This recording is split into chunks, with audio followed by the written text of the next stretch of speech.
Yeah, I'll react to that, sure. Okay, guys. Hello. What if the Nordic countries united? That'd be a very strong country, I would think. Preemptive like. The Geography Bible, the link to the original video, top of the description. Hope you guys are doing well. Let's learn. The Nordic countries are often regarded as being some of the best countries in the world in terms of human development, living standards, and economy strength. This region comprises of 5 sovereign states: Denmark, Finland, Iceland, Norway, and Sweden. There are also autonomous regions. Does Iceland have a related language to Norwegian or something? Is it at all intelligible? Or is it completely different? Do they have the same writing system? Territories such as the Faroe Islands and Greenland, which both belong to the Kingdom of Denmark. These 5 nations have a combined population of 27.5 million. The Nordic countries are rather sparsely populated. If we were to combine them, they would have a population density of around 7.6 people per kilometer squared, Especially which if would you make them include one Greenland. of the least densely populated countries on Earth. The combined GDP or economy size of this region would be a very impressive 1.8 trillion US dollars, which would place them in the top 10 in the world, giving them a similar economy size to that of South Korea. And That is extremely impressive about South Korea, can I just say? Wow.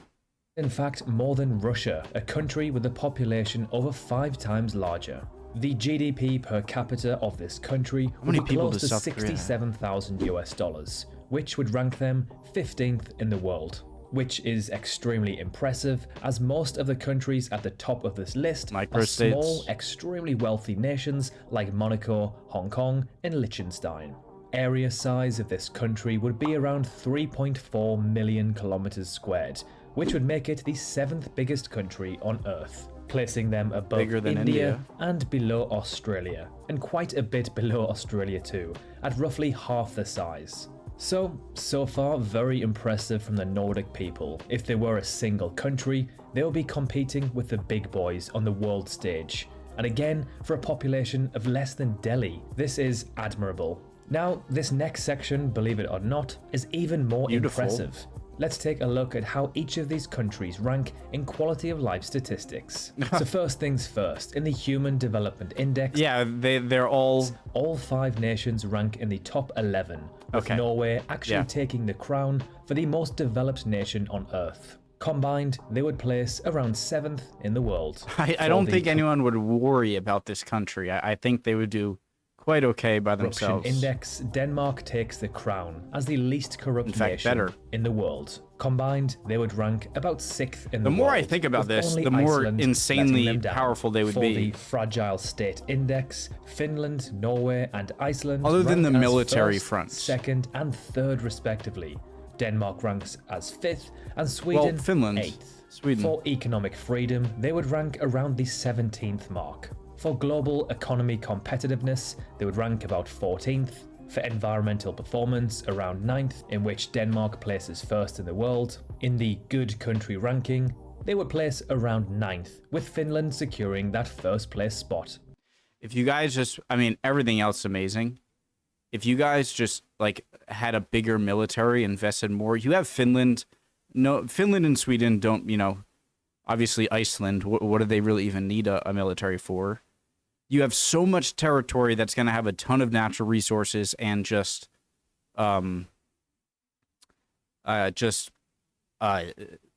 water territory and just importance in that way.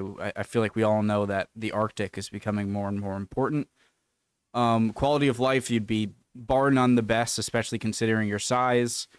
Very smart people and beefed up military. This would be an unstoppable country. The global gender gap places them 5th in the world, most notably Iceland, Finland, and Norway, ranking 1st, 2nd, and 3rd respectively. Only Denmark lets the team down here, placing in 28th place. For the World Mothers Report, which analyzes countries based on the health of mothers and their children, they would rank 4th, with Finland taking yet another top spot crown. And finally, one of the most important rankings when it comes to determining the quality of life of citizens is the World Happiness Ranking. Quite simply, the more developed, safe and prosperous a country is, the happier the people will be. For this, the combined Nordic nations would rank 4th in the world, with Finland and Denmark being the happiest and second happiest nations respectively. Some people might know my kind of views on like a happiness index, which I don't. And again, it's not America has so many problems that this country would not have.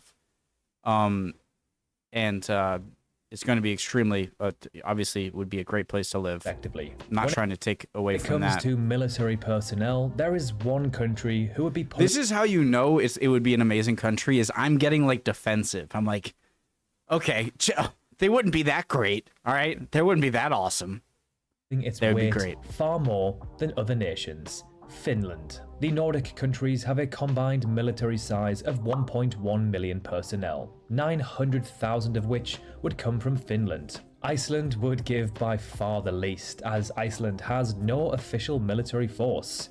They are said to have just 130 personnel. However, Iceland is still part of NATO. Although it has no troops to offer, it has very valuable airspace, which would seriously aid NATO if war did break out across the planet.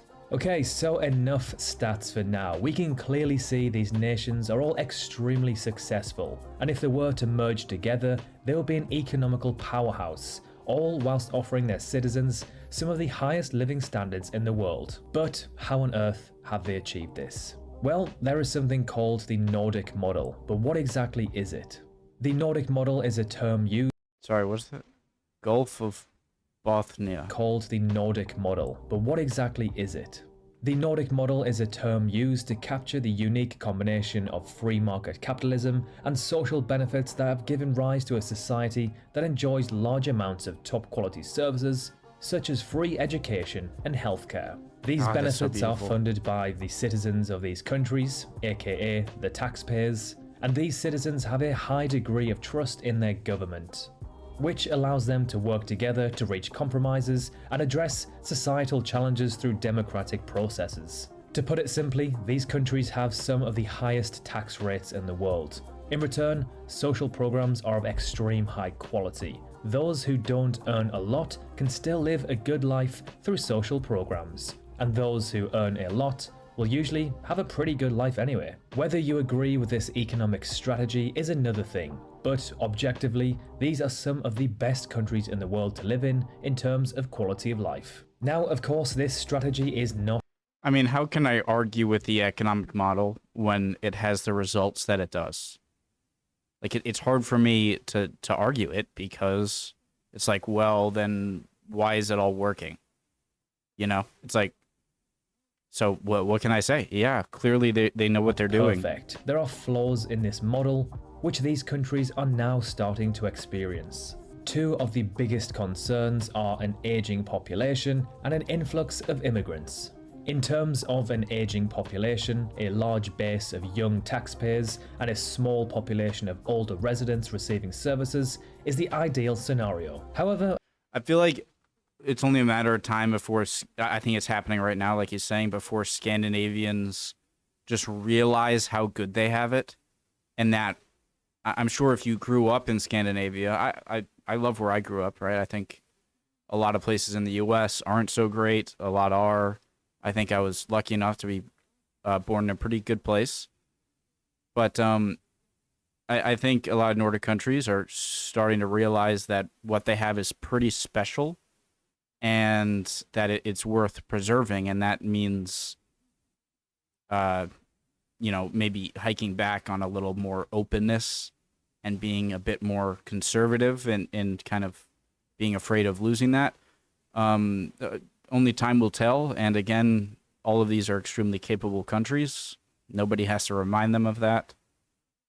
So yeah, I'm sure they'll be fine, but yeah, it seems like they're going through a stage. Shifts the other way, benefit reductions are a likely outcome. And what do I know? This is my opinion. In terms of immigration, these countries attract a notable influx of newcomers seeking to enjoy the generous public benefits. Imagine you are from a developing nation. that has been part of a decades-long civil war. Your education will likely have been severely hindered, and you will most likely be very poor. Now imagine moving to a well-developed nation like one of the Nordic countries, which is extremely expensive, and not only that, you don't speak a single word of their language. The chances of securing a high-paying job to feed your children is very unlikely, meaning many of these immigrants will have to survive purely on the social programs offered by the government. Yeah, I think social programs work more when people are already kind of well off, and then they work much better in that framework. But when you have a lot of people coming in who are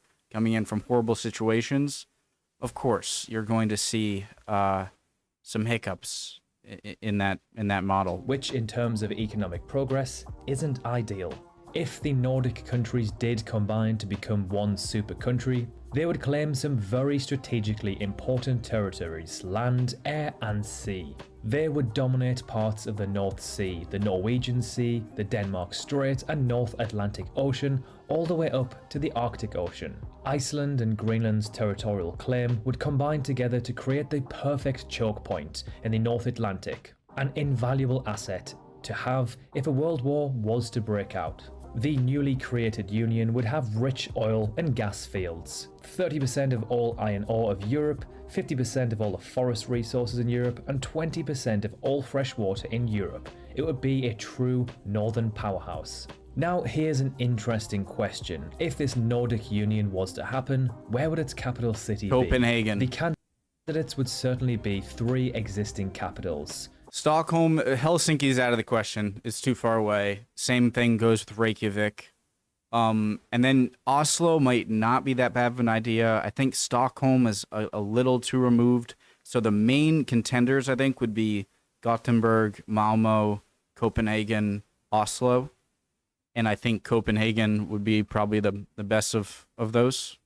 In my mind, it would be Oslo, Stockholm, or Copenhagen. Helsinki is far too east and close to Russia, and Reykjavik is far too west and largely inaccessible. Copenhagen makes sense as it's just a stone's throw away from Sweden, although with Sweden being the biggest country of all these nations, perhaps they would want the capital to be within their borders. In this case, it could be Gothenburg or Stockholm. Let us know in the comments which Nordic city you think would make the best capital city. Another interesting question is, what would the official language be of this union? The Scandinavian languages are very similar to each other already. Dutch, So there Swedish, are a few options for a common Finnish, language. Norwegian. The main ones being English, due to the fact that most people, especially the younger Didn't think about that. population, speak English fluently across the Nordic countries. Swedish, as it is the most widely spoken Nordic language, or a pan-Nordic language, which would require learning and would take a long time to formulate. In my opinion, I believe English would be the best bet. Yeah, Denmark, I didn't Norway, think about English Sweden, and first, but, Finland yeah. all scored in the top 10 for the 2021 English Oh my god, the Dutch at #1 is not surprising at all. Oh my god. Why did I say that weird? Oh my god. Man, not only with the Dutch is weird because not only are they super good in English, their accent, this makes me want to learn more about the Dutch language because it's like, are you a long lost cousin or something like that? Because there's not that many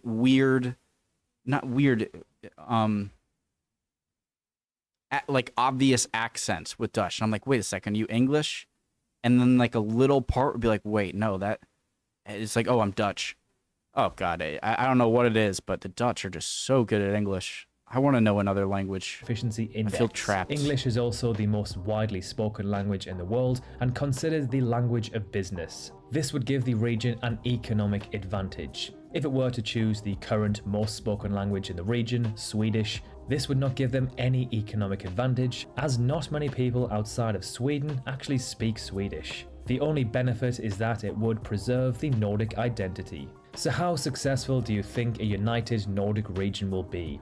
Let us know in the comments, and as well, which city you think should be its capital. Thank you for watching this video, and as always, drop a like if you enjoyed it, dislike it if you didn't enjoy it, and subscribe if you haven't already. It's completely free, and you can always unsubscribe at any time. Thanks again for watching. And we will see you very soon in the next video. Great video as always. This is one of the few places around the world that I think, I don't think it'd be perfectly, seamless transition, but I do think it would have like a way better chance than pretty much any area around the world, even ones that have the same language. And yes, it would be successful. Yeah, I can say that very confidently. And if they beefed up their military, they would be like the perfect country, like unstoppable in economics and science. And yeah, just it would be a great country. Yes, I think Copenhagen, just off the top of my head, would probably be the best choice for a capital, but this is all hypothetical, obviously. Love you all. Hope you guys are all doing well. Would appreciate any answers to any of the questions I had or comments, disagreements with what I said. Would love to see it. And would love if you liked and subscribed. And hopefully I'll see you next video. Bye, guys.